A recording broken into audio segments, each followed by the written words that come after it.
Boa tarde, queridos irmãos e irmãs, que a paz do nosso Senhor Jesus Cristo esteja em cada coração. Amém? Eu quero iniciar nessa tarde abençoando as suas vidas com a oração que se encontra no livro de Números, do capítulo 6, os versículos 24 a 27, que diz assim: O Senhor te abençoe e te guarde.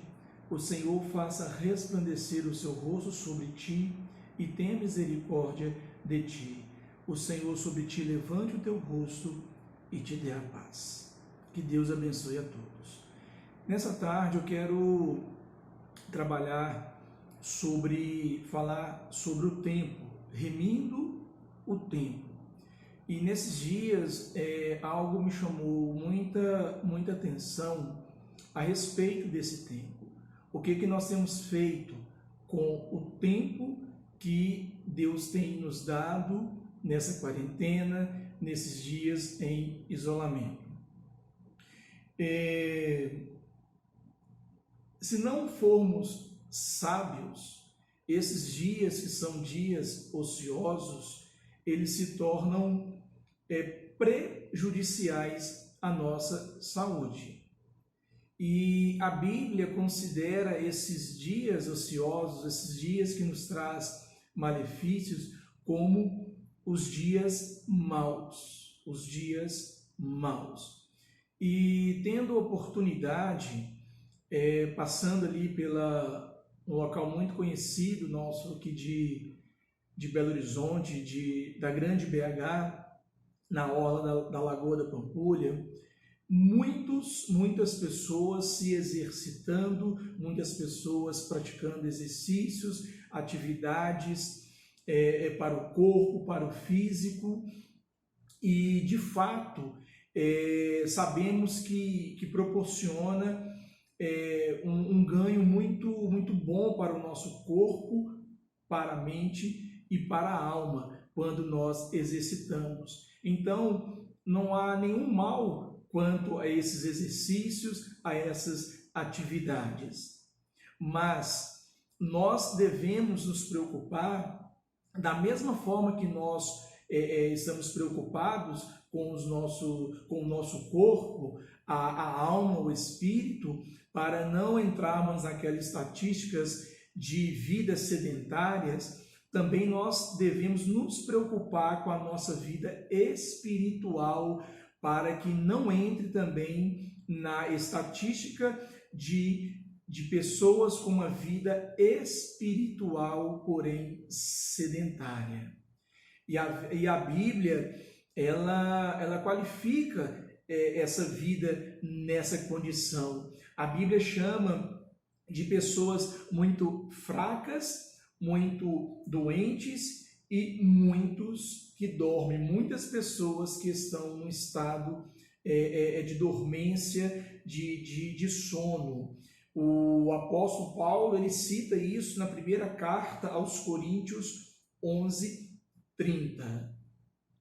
E o texto base para estar ministrando, para ser ministrado nessa tarde, na carta aos Efésios, o capítulo 5, os versículos de 14 a 17. Então, você que pode me acompanhar aí na Bíblia, vamos abrir no livro de Efésios, o capítulo 5, os versículos 14 a 17. O texto da Bíblia diz assim, 14 a 17. Pelo que diz, desperta, ó tu que dormes, e levanta-te dentre os mortos, e Cristo te esclarecerá. Portanto, vede prudentemente como andais, não como nécios, mas como sábios, remindo o tempo, porquanto os dias são maus. Eu quero detalhar algumas coisas importantes desse texto, vai estar nos orientando o que fazer nesse período, porque nós vamos ver mais adiante dessa palavra que nós temos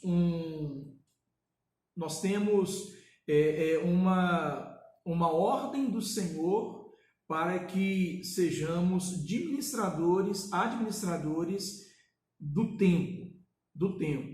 Então veja bem, quando o Paulo fala sobre remir o tempo, porque os dias são maus, e os versículos que nós lemos, vamos trabalhar versículo a versículo. Ele diz assim, pelo que diz, desperta, ó tu que dormes. Então, essa palavra, essa frase está dizendo para as pessoas que estão dormindo, porque elas não têm atitudes, porque elas estão no estado de dormência, no estado de sono, um estado onde que elas não fazem nada, não têm atitudes para nada, ou seja, elas estão deitadas, dormindo. E logo em seguida, Paulo nos orienta, porque tem que haver uma ação da nossa parte. Quando diz assim, levanta-te, ou seja, nós temos que agir, sair desse estado de dormência. Então essa ação é para que você nos despertemos para isso, ou seja, uma ação nossa, nós devemos agir para sair desse estado de dormência. E o texto diz assim, levanta-te dentre os mortos. É claro que Paulo está indicando, está acenando uma morte espiritual, e nós sabemos que a morte espiritual, ela é muito dolorida, por quê? Porque nós, não necessariamente nós, mas a pessoa que está morta espiritualmente, ela sabe das coisas, ela entende as coisas, mas ela está espiritualmente morta, ou seja, sem o respaldo da palavra, sem a vida de Deus na vida dela. Então Paulo está dizendo, você que está dormindo, você que está sem atitudes, levante agora, saia dessa dormência, tenha uma atitude para que você possa sair desse estado de morte espiritual, para que Cristo possa te esclarecer, possa te colocar em evidência, para que Cristo entre na sua vida e traga a vida dele dentro da sua vida, em nome de Jesus. E o texto vai seguindo, que diz assim, portanto, vede prudentemente como andais, ou seja, esse tempo ocioso que nós estamos nele, inseridos nele, nessa quarentena, nesse isolamento, como temos andado? Ou seja, o que temos feito? O que temos feito para o Senhor e para aqueles que estão ao nosso redor? E Paulo diz assim, não como nécios, ou seja, nécio significa ignorantes. Muito simples o significado dessa palavra, aquele que ignora, aquele que não dá valor, aquele que não dá crédito, aquele que está ignorando. E Paulo diz, para que possamos andar não como ignorantes, não como as pessoas que ignoram a verdade, mas como sábios. E essa palavra sábios é muito rico trazendo para a nossa vida. Veja bem, a diferença de ser sábio e ter conhecimento é muito importante aprendermos sobre isso, porque a pessoa, ela sábia, ela vai aplicar o conhecimento que ela adquiriu. Por isso que Paulo está dizendo, como tem andados, vede prudentemente como andais, não como ignorantes, mas como sábios, ou seja, aplicando o conhecimento que tens, aplicando o conhecimento.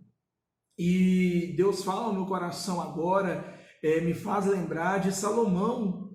É interessante que Salomão, na segunda Crônicas, vamos abrir aqui rapidamente, segunda Crônicas, o capítulo 1, os versículos de 7 a 12, olha o que a palavra de Deus diz sobre sabedoria, sobre uma pessoa sábia, uma pessoa que sabe aonde ela está indo, ela sabe o que está fazendo.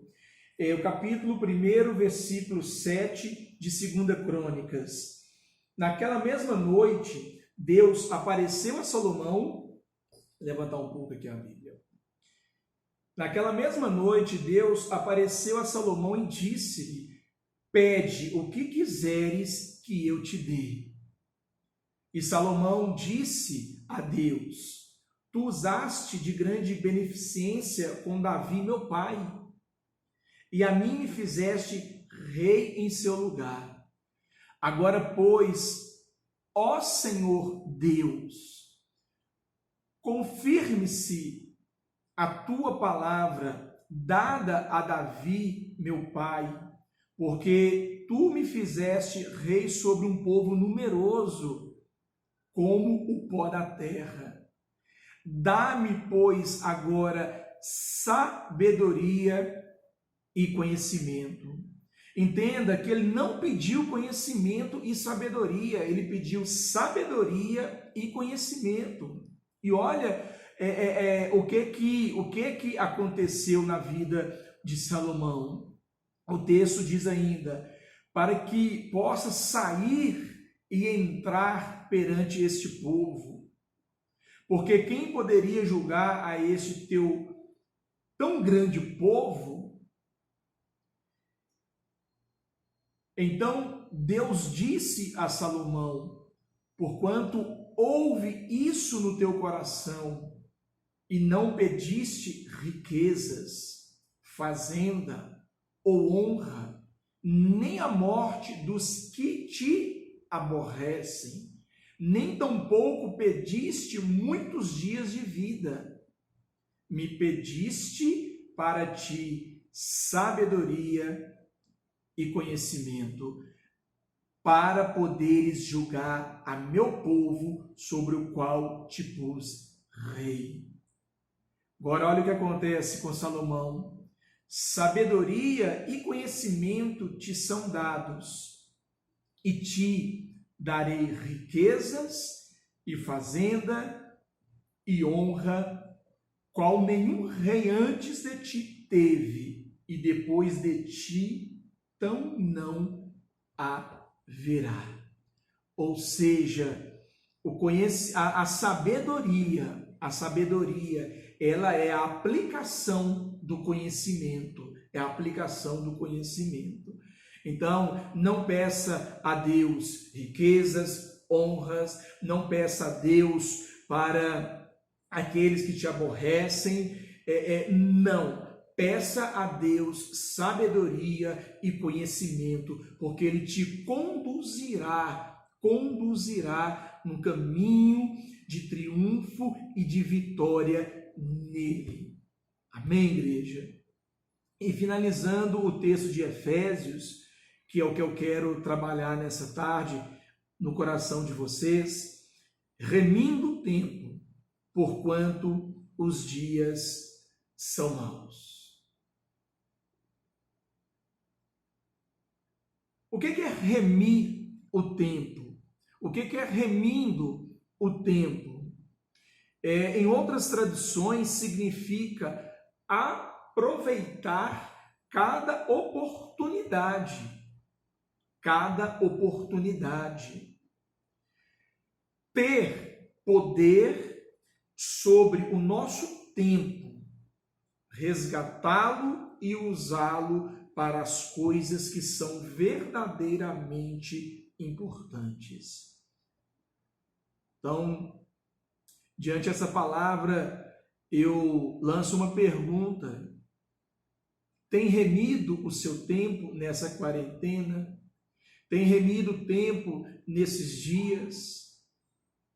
O que tens feito com o seu tempo? Nós temos um ciclo vicioso. Levantamos, nos organizamos, tomamos um café, saímos para o trabalho, se bem que nesses dias nós não estamos trabalhando, a maioria, alguns sim, e trabalhamos, finalizamos ali o expediente, retornamos à nossa casa, chegamos, tomamos um banho, nos alimentamos, vamos dormir e outro dia é o mesmo ciclo vicioso. É claro que o cristão ele tem o seu devocional, tem o seu momento com Deus, leitura da palavra, consagração, oração, enfim, mas na maioria das vezes é esse círculo vicioso. E também tem o tempo para as plataformas digitais, o meio midiático, o WhatsApp, enfim. Mas o que nós temos feito? Nós temos remido o tempo, nós temos usado o tempo para as coisas que verdadeiramente são importantes, para aquilo que vai nos enriquecer? Essa é a pergunta. Por quantos dias são maus? Por quantos dias são maus? E dias maus são dias difíceis em todas as áreas. Irmãos, amados, não é porque nós somos cristãos, crentes. Hoje, por exemplo, na parte da manhã, fui buscar a minha esposa no hospital. E sentado do lado de fora, chegou um jovem e me perguntou: você é cristão? Falei: eu sou cristão. Ele perguntou: você é cristão? Eu respondi: eu sou cristão. E ele saiu. Ou seja, por que eu estou dizendo isso? Porque eu estava esperando minha esposa, que passou a noite com a nossa avó, que está internada, e claro, obviamente, quem está internado no hospital, no leito de hospital, é porque as coisas não estão boas. Então, dias maus são dias difíceis, e esses dias difíceis em todas as áreas da nossa vida. Não é porque somos cristãos que tudo está indo bem, conta bancária, família, na área profissional, na área sentimental, na área familiar, na área espiritual. Passamos dias difíceis, dias maus que a Bíblia define. Mas tendo a certeza que nós somos mais do que vencedores em todas essas situações adversas. Então a diferença é como nós estamos passando por esses dias maus, esses dias difíceis. E a Bíblia nos traz inúmeras passagens. Veja em Salmos 54, Davi, ele roga a Deus. Davi diz assim, disse assim: salva-me, ó Deus, pelo teu nome. Faze-me justiça pelo teu poder. Quando nós paramos para orar ao Senhor, é claro que a oração tem vários tipos de orações, Mas quando nós nos prostramos, ajoelhamos a Deus, para Deus e rogamos a Deus, clamando a Deus, é porque as situações não estão fáceis. E eu digo à igreja que nós só estaremos livres de todas as adversidades quando nós estivermos com o Senhor na glória, porque lá não haverá choro, dor, não haverá lágrima nos nossos olhos, não haverá morte, porém lá no céu. Enquanto nós estamos aqui sobre essa terra, nós passaremos dias maus, dias difíceis, igreja. O próprio Jesus citou que no mundo teremos o quê? Aflições. Então Davi rogando a Deus, salva-me, ó Deus, pelo teu nome, faze-me justiça pelo teu poder. Você acha que ele estava numa situação cômoda, numa situação tranquila nesse momento que ele roga a Deus? Claro que não. Salmos 70, Davi suplica a Deus para livrá-lo. Ele diz assim: apressa-te, Senhor, em me livrar, apressa-te em ajudar-me. Ou seja, Davi suplicando a Deus. O outro salmo que eu gosto muito, Salmos 73, é o salmo de Asaf. Irmãos, Asaf, homem temente a Deus, que usava o seu dom para glorificar a Deus, ensinava a Israel a louvar e adorar a Deus. E o texto de Salmo 73 diz que ele passando os dias maus, os dias difíceis na vida dele, a Bíblia diz que faltou pouco para ele se desviar. Mas quando ele entrou no santuário, quando ele entrou na presença de Deus, ele firmou o seu pé, a sua fé, e ele foi renovado e restaurado, ele foi fortalecido para passar esses dias maus, esses dias difíceis. E nós, tem uma passagem no livro de Tiago,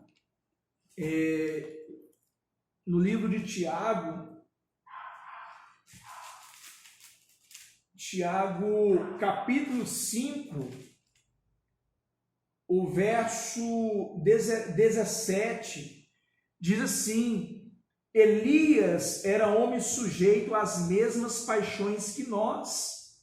Ou seja, outro exemplo que nós podemos colocar aqui nesse momento, a vida de Elias. Quantas situações difíceis, dias maus que Elias passou. Não é à toa que ele entrou na caverna e pedindo a Deus para que Deus tirasse a vida dele. E Tiago usa bem as palavras. Elias era um homem sujeito às mesmas paixões que nós. Então, igreja, nós passamos dias maus, dias difíceis e temos passado esses dias. Agora, a grande diferença é como e com quem nós estamos passando esses dias. É aí que vai fazer toda a diferença em nossas vidas. E finalizando o texto de Efésios, diz assim: pelo que não sejais insensatos. O que é ser insensato? Ser insensato é você não ir na contramão da verdade, na contramão do bom senso. E Paulo termina dizendo: mas entenda qual seja a vontade do Senhor para a sua vida. E o mesmo Paulo, ele fala em Romanos 12:2. Ele diz assim: e não vos conformeis com este mundo, E não vos conformeis com esse sistema, mas transformai-vos pela renovação do vosso entendimento, para que experimenteis qual seja a boa, agradável e perfeita vontade de Deus. De Deus.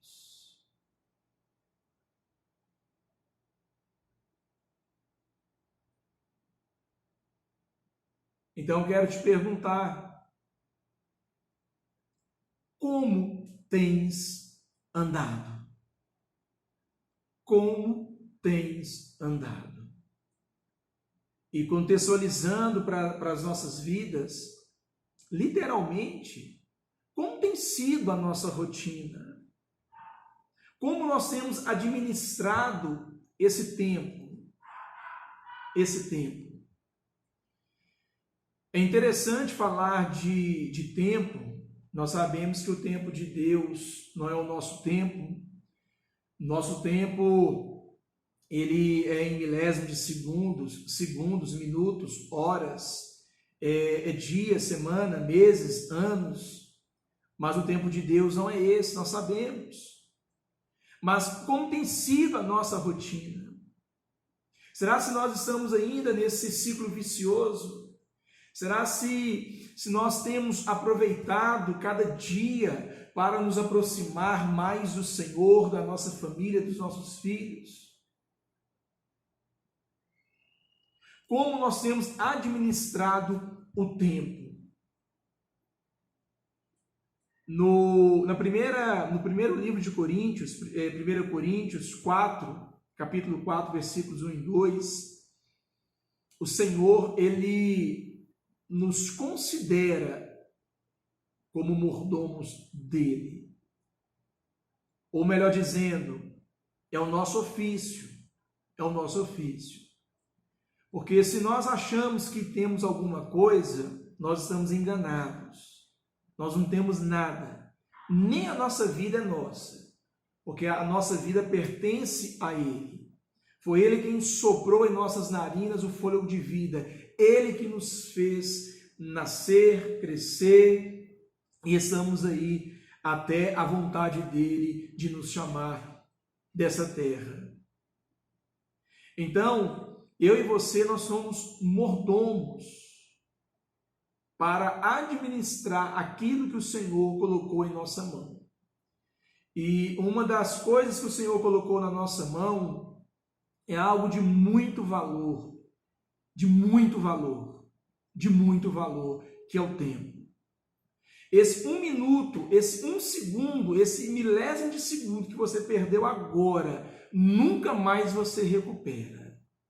Nós conseguimos recuperar um dinheiro no banco, na poupança, nós conseguimos recuperar inúmeras coisas, mas o tempo nós não conseguimos recuperá-lo. Uma vez perdido o tempo, não conseguimos recuperar. Então é algo muito precioso e nós prestaremos conta ao Senhor de todas as coisas que Ele nos confiou. Então veja bem, o que é mordomo? Mordomo é aquela pessoa que foi incumbida da direção da casa, ou seja, de administrar uma casa, administrar sobre aquilo que o seu Senhor te outorgou, que te colocou na sua mão. Então é o que administra, porém não é dono de nada, mas o dono lhe confia tudo para ser cuidado e desenvolvido e administrado. Tudo. Terras, dinheiro, joias, esposa, filhos, alimentação da família, tudo. Tudo. E algo de muita importância é o que nós temos feito para a nossa família, pela nossa família, esposa e filhos. Porque os filhos são herança do Senhor. Por isso que lá em Provérbios nos adverte para que nós eduquemos os nossos filhos no caminho do Senhor, para que quando eles ficarem maior adultos, eles não se desviarão desse caminho. Então aí já é uma outra pregação, já é uma outra situação para a gente trazer ao coração da igreja. Mas tudo isso que eu enumerei aqui requer tempo. Sem tempo você não consegue administrar nada disso, nada em sua vida, nada em sua vida. Então, já parou para pensar que tudo que você tem, tudo que eu tenho, não é meu, não é seu? Não é seu. Deus nos confiou para que possamos administrar para Ele. 1 Coríntios, capítulo 4, diz assim, 1 e 2, que os homens nos considerem como ministros de Cristo e despenseiros dos mistérios de Deus. Além disso, requer-se nos dispenseiros que cada um se ache fiel. E dispenseiro é ser mordomo, que é a mesma tradução. É a mesma tradução. Então entenda, tudo que você tem, entre aspas, não é seu. É para você administrar. Tudo. O seu carro, você tem que colocá-lo para a obra do Senhor, para fazer a obra do Senhor. O seu dinheiro não é seu. Deus é tão bom, tão misericordioso, tão bondoso, que Ele requer 10% e Ele te dá 90%, mas não é para você, é para você administrá-lo. E por aí vai, em todas as áreas da sua vida, você é mordomo.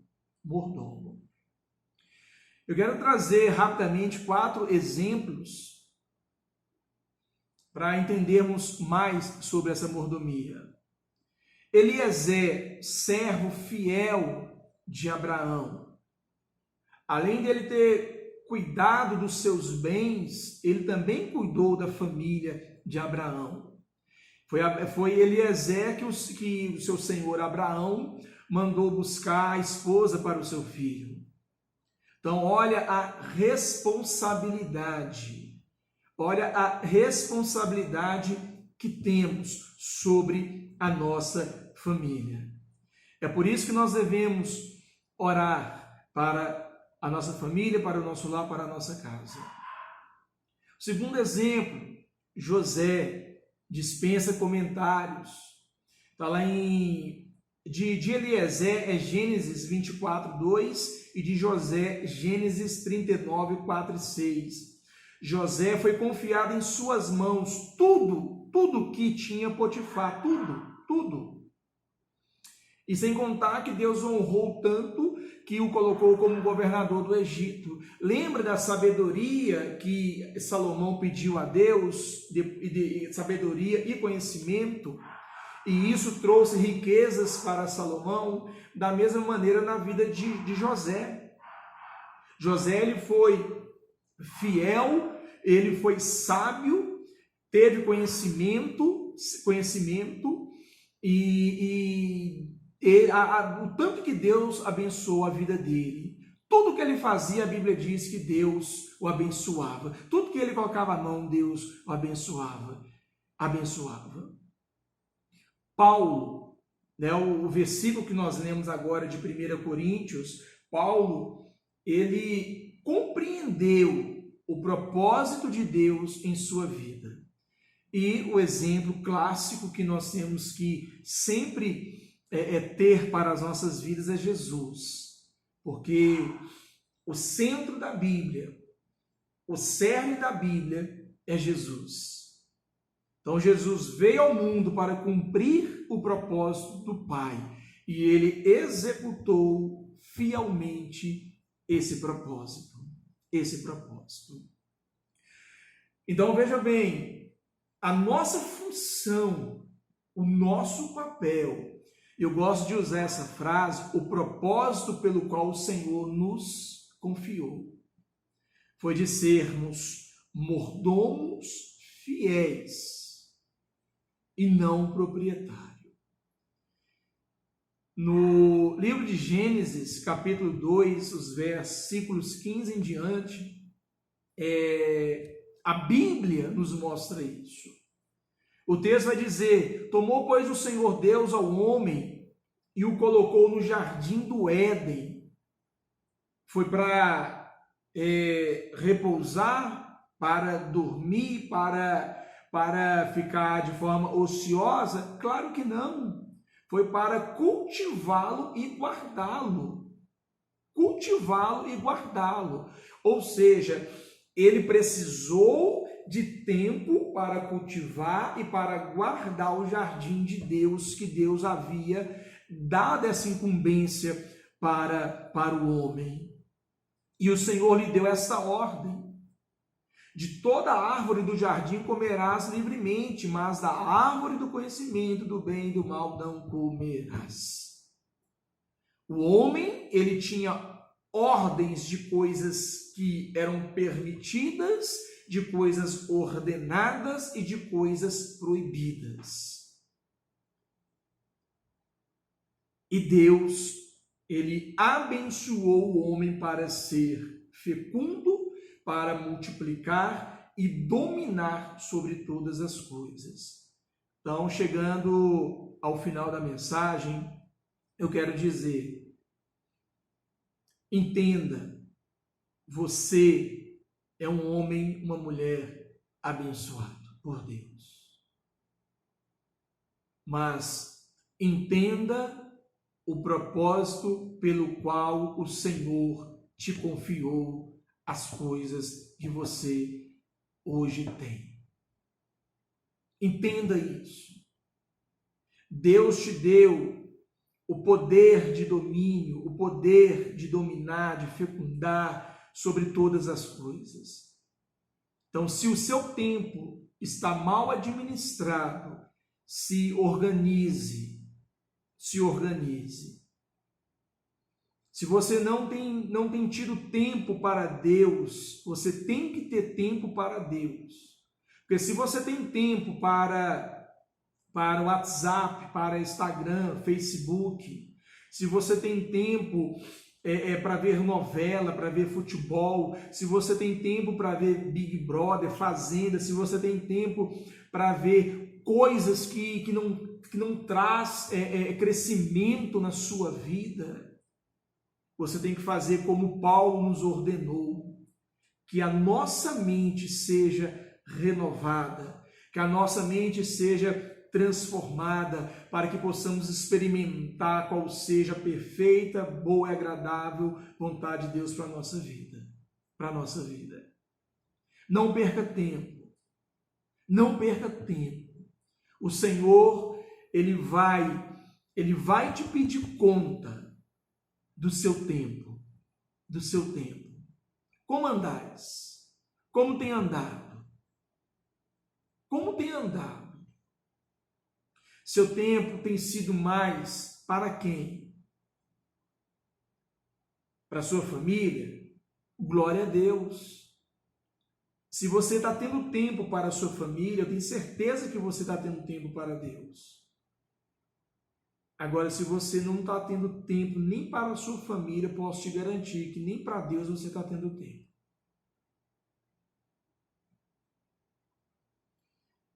Eu quero finalizar agora citar João Calvino. Em suas Institutas, ele nos mostra que o conhecimento do homem, a sua origem e propósito, só podem ser compreendidos quando conhecemos primeiro a Deus. A Deus. Quando nós temos o entendimento de quem é Deus, quando nós conhecemos a Deus, as coisas de Deus se tornam prioridades nas nossas vidas. Quando nós temos esse entendimento de quem é o Senhor, o que Ele fez por nós, as coisas do reino têm prioridade. Têm prioridade.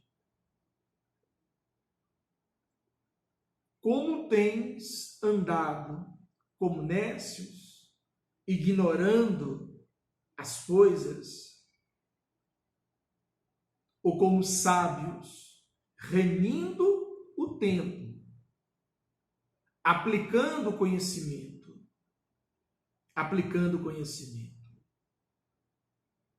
Que Deus te abençoe, Deus te guarde nesses dias ociosos,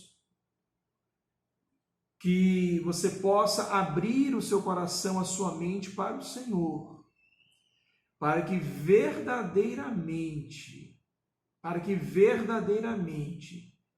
os seus segundos, minutos, suas horas, o seu dia, a sua vida seja debaixo das mãos dele, em obediência, remindo o tempo, fazendo a sua vontade, estando no centro da vontade do Senhor. Jesus está voltando, Jesus está às portas. E Ele vai pedir conta, Ele vai te pedir conta. Amém? Que Deus te abençoe em nome de Jesus.